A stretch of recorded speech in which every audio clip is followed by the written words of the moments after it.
Welcome back, everybody, to another episode of Recruitment Uncensored with myself, as usual. I've got a special guest on with me today. I've got Stephen O'Donnell joining me with his amazing glasses and amazing background.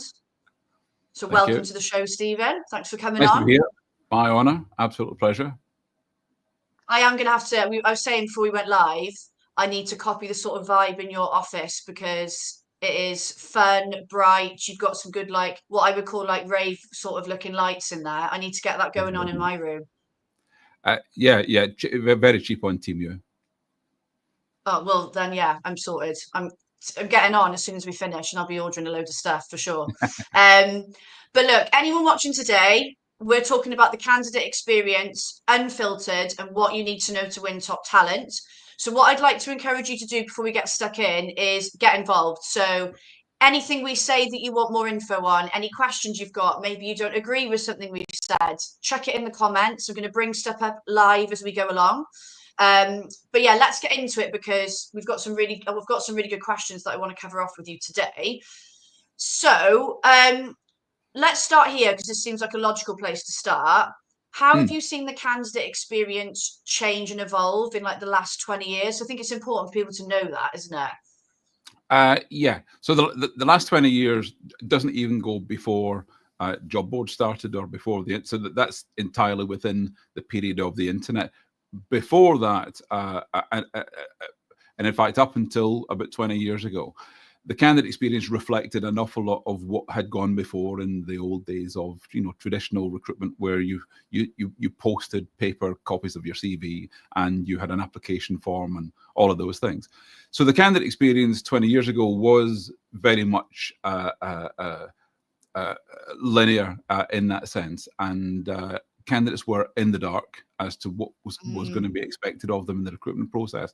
And candidates would do what they were told. If they were asked to come for an interview or have a phone interview, that would be rare back in those days, but still, then they would do that, and it might be first, second, third interview. Do a project for us, do a presentation for us, do some example work of your programming skills and so on.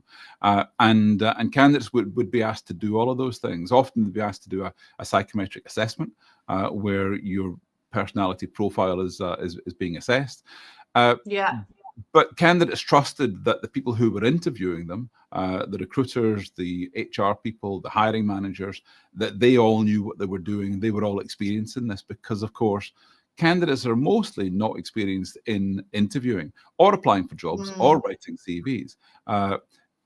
Going back 20 years ago, people might change job once every couple of years, and any more frequently than that, then they could be seen as a bit of a job hopper. So candidates would be very conscious that they had to do as instructed in order to get the job.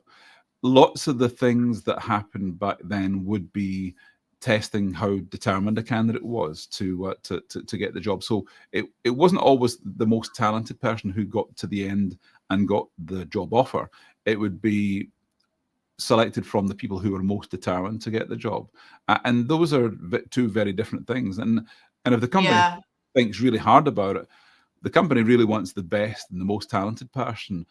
Determination is not always a quality for the job. If you're hiring for salespeople, absolutely, you want someone who's going to be maybe even a little bit pushy. But if you're looking for someone who's going to be in any number of other jobs, whether it's an architect or retail or working in a factory environment, then that kind of determination, you shouldn't be testing for that. And so you shouldn't be making the hiring process deliberately difficult for candidates so that it weeds out only the strongest, because you don't want the strongest, you want the most talented, or you want the person that's best suited for this job. And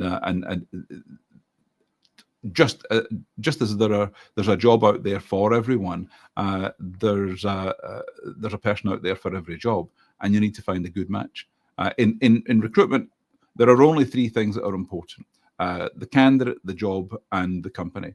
And a recruiter in an agency, their job is to put those three things together, make a good match. How the candidate experience has changed in the past 20 years is that the technology has moved on. The tools with which we can use to assess candidates has moved on. In some ways, it's made it harder. Sometimes technology comes out that just gets in the way of the process. It just makes it more Yeah. complicated. So for example, video interviewing, speaking with people on video like this live is fantastic. It's brilliant. It means that candidates don't always have to make a journey across country to go and have an interview for a job. It means that they might not necessarily have to take much time off work to have an interview for a job during the day. But job interviews where you're asked to record answering questions to answers that are on, that are typed. That's a whole different thing, because you're not People find that really to, uncomfortable, don't they? well, you're not speaking to the person, you're speaking to the camera, No. and the questions are, so how did you handle this sort of scenario, or what was the time when you felt most confident or most in jeopardy in your job? All of those things, and that's difficult when you can't see the person on the other end of the camera, Yeah. and gauge how they're responding to you. Because what people forget is that candidates are interviewing companies at the same time as the company's interviewing them.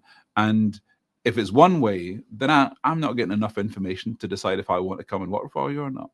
So candidate experience has evolved and ebbed and flowed over the past 20 years. But in that time, so there was the financial crisis around 2007 to 2009. Actually, it dragged on longer than that. But that was a big scar on the recruiting landscape. It meant that a lot of jobs ceased to exist. It meant that a lot of people left recruitment agencies, for example. Employers shortly afterwards, rather than going back to hiring through recruitment agencies, they hired former recruiters, agency recruiters, to come and work in-house. So the way that recruitment was carried out after that was considerably different. And TA people working in employers were much more commercially switched on, and maybe more able to be agile about going and finding candidates, rather than relying on just job adverts to attract people in. And of course, the pandemic we've had, which has been really difficult. The pandemic was very peculiar in as much as it put candidates much more in the driving seat just after the pandemic. When there was that burst of lots of recruitment, where companies were scrabbling to hire as much as possible, and agencies were filling jobs left, right, and centre. It was fantastic. People made a lot of money, which was great. But it also meant that candidates had choices. Candidates maybe had multiple jobs that they were being offered, and they could pick and choose. And when applying for a job, and they were asked to do one or other thing that they weren't inclined to, like say take a psychometric assessment, they were able to say, actually, no, I'm not going to do that. I'll just drop out the process if that's what you're asking. So candidates felt more in control then. There's been a bit of a pendulum swing back since then. In aggregate, candidates feel less in control than they were a couple of years ago, but still more than they were pre-pandemic. So the candidate experience has evolved really in line with their confidence in being able to push back on the process and not necessarily jump through all the hoops that an employer wants to. And also that, in the past year, for example, the number of job adverts, job postings listed in the UK has dropped by about 7 or 8%. Other markets, the US and Europe, have stayed about the same or maybe dropped a tiny amount. I think in France have actually gone up. But job adverts, i.e. jobs posted on employers' websites or on job boards, have dropped. And that's not necessarily that there are fewer jobs. It just means that the companies are recruiting in different ways. So it means that, and that was in response to the volume of applications to vacancies going down quite a bit. And that tells you that candidates are voting with their feet. They're not looking up your job advert and applying in the same way that they were doing before. So employers are thinking, well, how do we find these candidates? How do we go to where they are and encourage them to come and work for us? So the process by which these parties are finding each other is very much in flux. Yeah, there was something you said towards the start that got me thinking as well. You said like sort of 20 years ago, people just trusted, who they dealt with. They did what they were told, sort of thing. Yeah. Am I right in thinking that sort of 20 years ago, there also would have been less recruitment agencies around.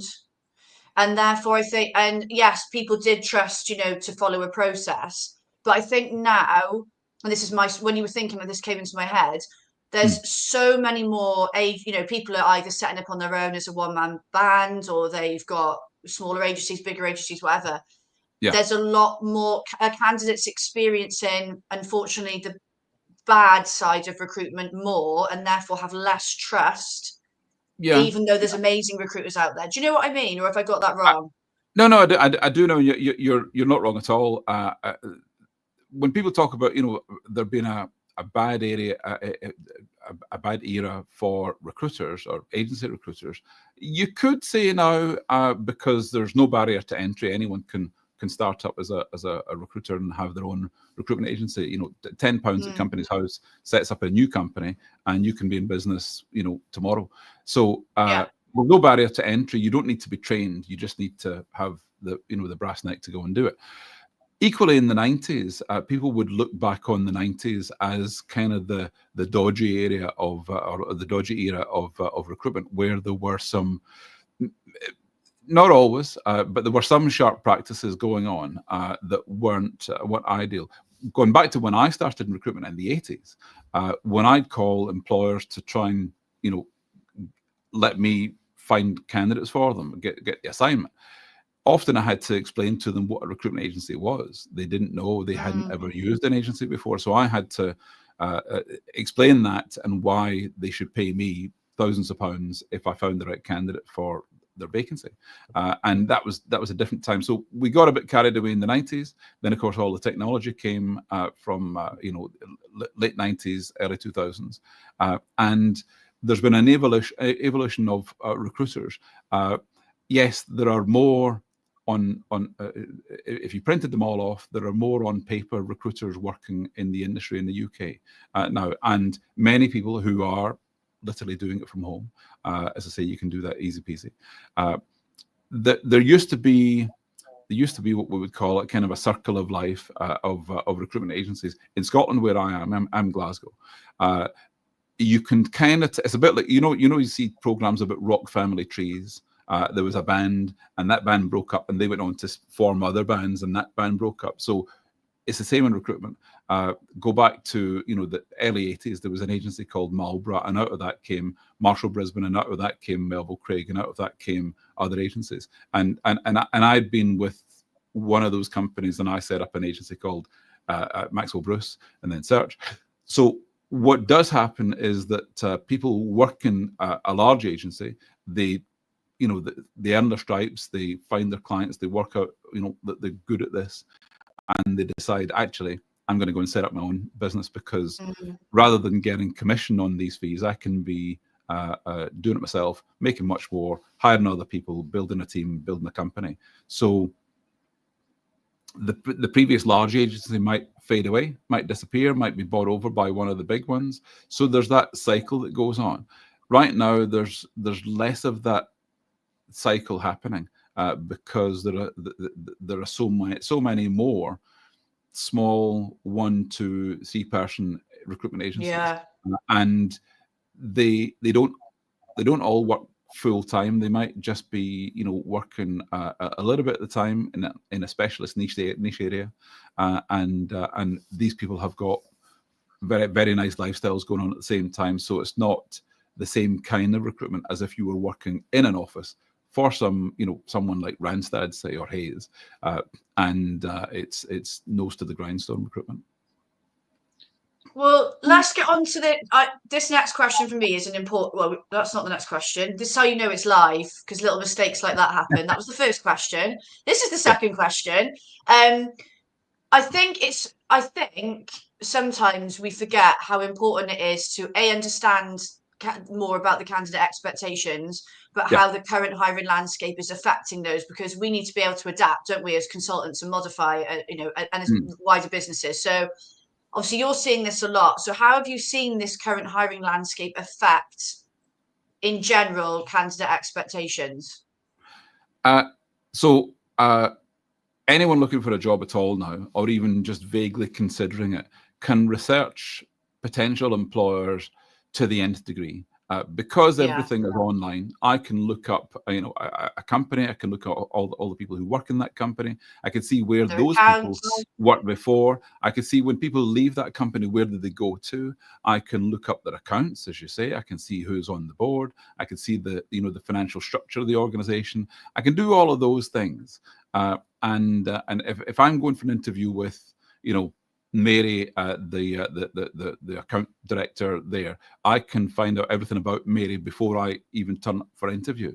So I can do all of those things. And not only that, but these days companies are voluntarily being much more transparent about themselves. And in fact, if they're not transparent, then people will still dig up this information anyway. So in order Yeah. to have some sort of control of the message, then companies are much more open about what they do, how they do it, why they do it, and that's a great thing, because candidates not only want to work for a company that will be good for their career, but they want to feel good about doing it. So they want to be in an organization where the company has values, the company works in a particular sector that the candidate is passionate about, they do things ethically, and so on. And that's not to say that all candidates think that way. There are plenty of candidates who say, a job's a job, I don't care what the company does, so long as Probably I get paid. depends on the role and the sector sometimes, doesn't it?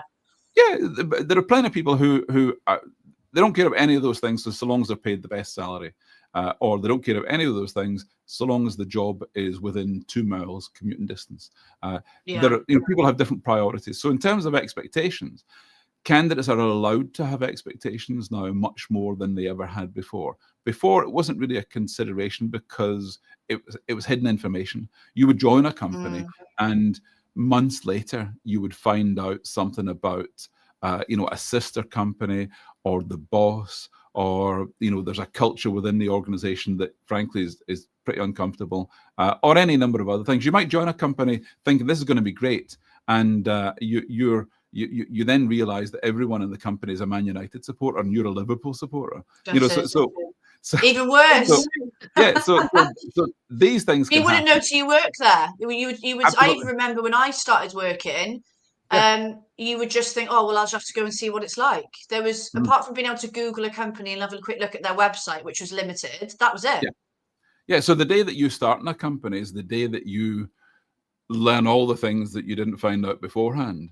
And so when I said, team that you'd support, that sounds fun or funny, but in Glasgow, for example, the team that you support can have big ramifications as to how well you're going to get on in the place, because the team that you support in Glasgow tells everyone, what religion you are.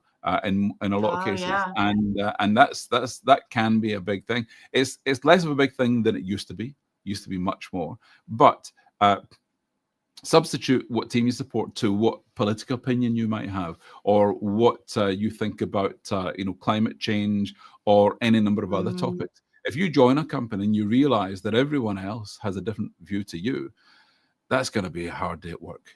So candidate expectations are much higher now, and they're allowed to have expectations.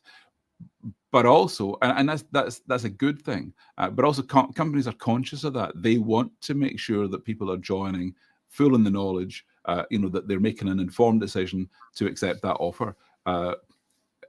And like I say, the expectations for the hiring process, we expect the hiring manager not to be someone who's never interviewed anyone before and doesn't know what they're doing. We expect someone to be relatively well informed about what you can and can't do in a job interview situation. That they're trained on these things.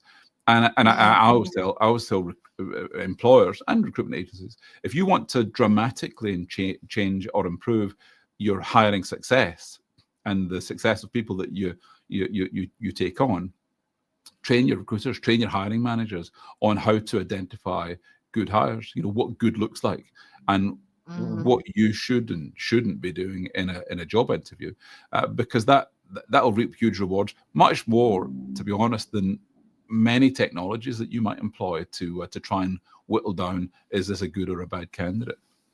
Yeah, some of them are clueless, aren't they? And I think they invest then in the technologies, like you mentioned, through lack of confidence as well, because they feel like, well, I don't know what I'm really doing. Maybe if we Yeah, do this, then that will help, or that will make it easier, or whatever. But yeah, yeah, it's surprising because I think people, I say this to consultants a lot that I work with, you're forgetting that the hiring managers you're dealing with, it isn't their main job to recruit. That is yeah, a part of their job, but they are a engineering manager or an IT manager or whatever. yeah, Recruitment's this little bit of what they do. So actually, they might not feel comfortable doing the interviewing because yeah. it's not a big part of their job. I've very often had to explain to candidates who are going for an interview that I've arranged, look, the company is great, the company is the job is fantastic, the potential for you in this role is outstanding, but the hiring manager that you're going to see is not that experienced in recruitment and interviewing. So the recruitment process might be a bit, lumpy, and the best thing that you can do is just, find a way to hit it off with the hiring manager and speak with them, as a peer, Mm, as an equal. And if you can do that, then you'll find out much more about the organization than just tugging a forelock and begging for the job. And it's often the yeah. case, frankly, that in the middle of an interview, in fact, it's always been the case. In the middle of an interview, you might realize this isn't the job for me. This isn't the company I want to work for. This isn't the hiring manager I want to work for. And frankly, I wish I could just leave now. And remember also that the person interviewing you might be thinking the same thing. This person is a Yeah. definite, but I need to give them another 15 minutes of interview so that they think that I've thought about it carefully. Both people in an interview situation, if it's two people, are trying to suss out the other, and an interview situation is a manufactured scenario, where you've been thrown together. It's a bit like a blind date, and you don't know what to expect. So yeah, I call it the theatre of recruitment. Technology these days can mean that candidates turn up for a job thinking all sorts of wonderful things about a company, and the hiring manager is thinking this candidate is going to be spectacular because their CV says all of these things. And again, that's like a blind date. You turn up and they don't look like the photograph at all. And Catfished. Yeah, absolutely.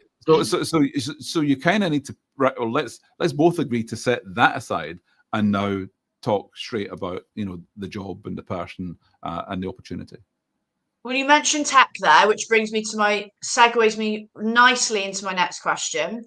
Mm, So how, because there's going to be, consultants, managers, whatever, watching this. So, yeah. and I know a lot of businesses now, recruitment agencies are massively investing in tech. So Yeah. how can people ensure that the recruitment tech they're using works in the best interest of the candidate? Because if we forget that, we're screwed, aren't Mhm. we? Uh, yeah, yeah. I've always said, if you make not all, but most of your decisions based on what's good for job seekers, then you can't go too far wrong. Mm, Because if you're pushing back on job seekers, then you're going to make mistakes. So in terms of technology, there are lots of technologies that have been around for a long time that help recruiters, whether you're an agency or TA, advertise, identify, source, and entice candidates to come and work for you. Lots of those tools are now being made for candidates, on the other end of the telescope, where candidates are now finding tools that can help them identify, okay, with my skills, what companies should I be considering? With my mm, skills, what types of jobs could I work in, and would I get job satisfaction from? So rather than thinking, well, I'm limited to whoever is advertising a job, let me just set aside who's advertising and think, what kind of job do I want? What kind of career do I want? And how do I get to that? So if you're at the very beginning of your career, maybe you're not long out of school or not long out of university, you're thinking, right, well, where do people like me normally go? What jobs are open to us? Hopefully you've started to think, I've done a degree in marketing. I'd like to work in a marketing department. Would that be in a marketing department with a manufacturing company, with a services company? Would it be, where I'm creatively, writing content, or that I'm working on SEO or email marketing campaigns, you'd be starting to think about those things. And then what companies are on my radar? But there's now technology that can say to you, okay, so given the things that you say you enjoy doing, that you get a kick out of doing, we would say that you should consider this type of organization. And you go, oh, okay, that you've got my attention. And now they say, right, well, here's an example of companies that are within working distance of you, within the next 20 miles, and you could consider these. So there are tools like there's a platform that's won at the NORA's CV Wallet, which does exactly like that. There's a company in the States called Teal. There's a website, Adzuna, which is a job board / aggregator, and they've just launched an Apply IQ tool, which does exactly that. Although that makes it makes automated applications on your behalf. And I'll be honest, I'm a little bit wary of that. I'd like to see more how that works in practice. But if a tool if you just say, find me a job like this, and off it goes, I'd be a bit wary of what it's doing, and I'd want to look closely at it in the very early stages to make sure that it was being accurate in what it was looking for. And I'd maybe want to give permission for each time it was going to make an application. Yeah, I was thinking that. But there are more tools being put into the hands of candidates who can then decide who they want to work for, rather than, well, who's advertising, who will let me come and work for them. Because, as I said at the very, very beginning, it's a two-way process. Candidates are interviewing companies the same way as companies are interviewing candidates, and candidates reject companies. For the longest time, over the past 10 years, there was every event that I went to, people would often talk about candidate ghosting. We had a candidate that was lined up and then they just disappeared. They didn't reply to emails. And that's just candidates voting with their feet. They've decided that it's not for them. They don't feel an obligation to let you know why. They've just stopped replying to your emails. And take the hint. So when you put it bluntly, take the hint. Yeah. Putting tools into the hands of candidates is good. That said, candidates look for jobs, job seekers look for jobs once in a while. That's not the full-time thing. Once every year or a couple of years, you go, right, I'm going to find something new. And you kind of have to learn afresh, because a lot of the technologies have changed. How you found your last job is not the way necessarily you're going to find the next job. Some sites will still be there. Job boards are still there that you might have used before. LinkedIn's still there. But a lot of the tools that you can be using to identify companies are new to you. So you're going to have to learn afresh. And it can be really hard for candidates. I say to any recruiter, try applying for one of your own jobs. Try going through your own application process. And that is actually a really good point. Because usually it's an absolute fright. They get a shock when they do it, because it's not straightforward. It's not easy. Well, they probably wouldn't finish it. Yeah, sometimes. So as part of the NORAs, I look at job boards and employers and recruitment agencies' websites from a candidate's point of view. And sometimes it's an absolute delight. And those are the ones who go through and ultimately are winners. But a lot of the times it's an absolute shocker. And companies, frankly, should be ashamed of themselves, because they're making it so hard, so difficult. And no wonder the best candidates are going to your competitors.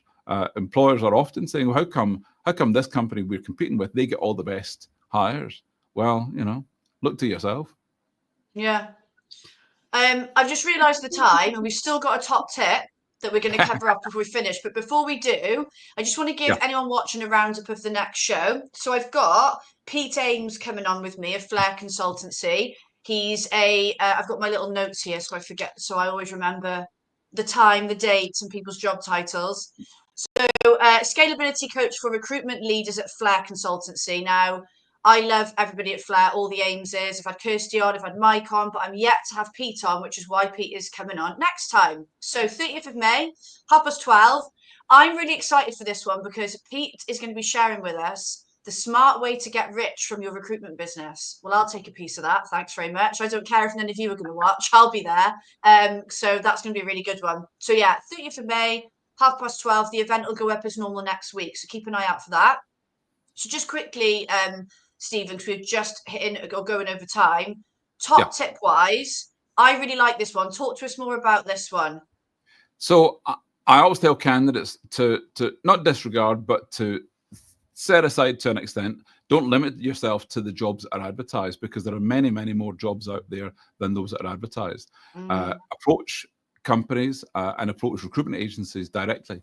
If you can get a good recruiter on your side, then that's worth its weight in gold. So making a direct approach to recruiters is fantastic, and recruiters should be encouraging that, because the most successful recruiters take the time to speak with candidates, knowing that maybe in most cases there's not going to be a fee out of this, but in enough that matter, there will be a fee out of this, and one thing will lead to another. The best way that any recruiter can learn about their own market is by speaking with as many people as possible. You get referrals, you find out information on market movements, and the most valuable recruiter is someone who is just a mine of useful information. We're in the information business. If you don't speak with people, you don't know anything, and you're of no use to employers if you don't have that information. So encourage candidates to approach you directly as much as possible,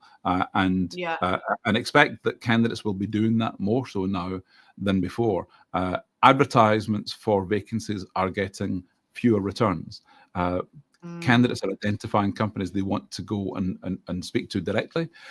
If you're a recruitment agency, that would be a concern, because that would mean that candidates are going around you.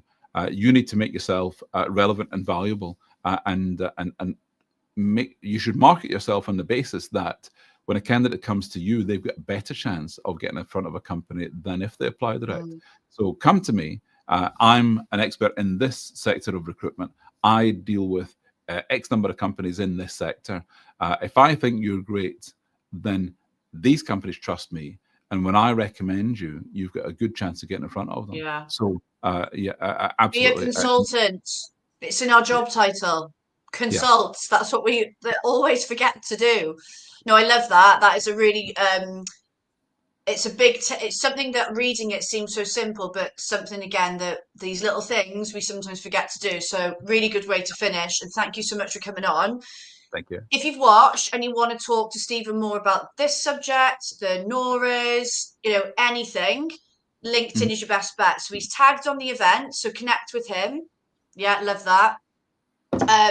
So you can easily connect with him, drop him a message. So yeah, do that on the event that I've set up. She's tagged as a speaker. Thank you to anybody that's watched today.